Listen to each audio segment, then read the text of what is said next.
जय श्री रणेश्वर रामचंदी। कुलता जाति में रह रहे अंधविश्वासों को लेकर एक प्रसंग की अवतारणा किया जा रहा है। मैं जब छोटा था तब कुलताओं का अंधविश्वासों को लेकर बिलई डपा कुलता नाम में एक कहानी सुना था। उस कहानी के आधार पर इसको ध्यान से सुनना। एक महात्मा अपने शिष्यों के साथ जंगल में आश्रम में रहते थे। एक दिन एक छोटा सा बिल्ली का बच्चा रास्ता भटककर आश्रम में आ गया। महात्मा जी ने दया दिखाकर उसे दूध रोटी खिलाई और वह आश्रम में ही पलने लगा।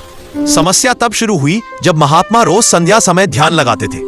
बिल्ली का बच्चा उनकी गोद, कंधे या सिर पर चढ़ जाता और ध्यान में बाधा डालता। इसलिए उन्होंने एक शिष्य को कहा कि ध्यान से पहले उस बिल्ली को एक पेड़ से बांध दिया करे। यह काम रोज का नियम बन गया।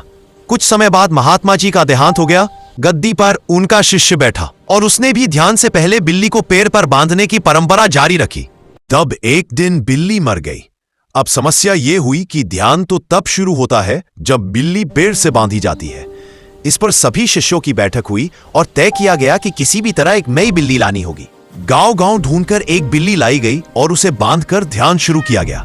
धीरे धीरे कई बिल्लियां मरते चली गईं और कई महात्मा भी बदल गए, लेकिन परंपरा कभी नहीं टूटी।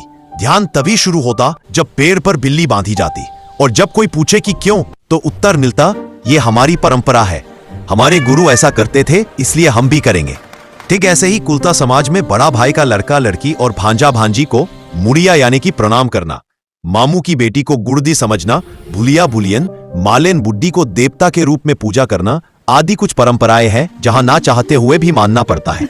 हमको इस पर मनन चिंतन की आवश्यकता है। कुछ सुधारों की जरूरत है, किंतु ध्यान देने की बात है, यह हमारे जाति का पहचान है। जय कुलता समाज। वीडियो अच्छा लगा तो शेयर करें। धन्यवाद।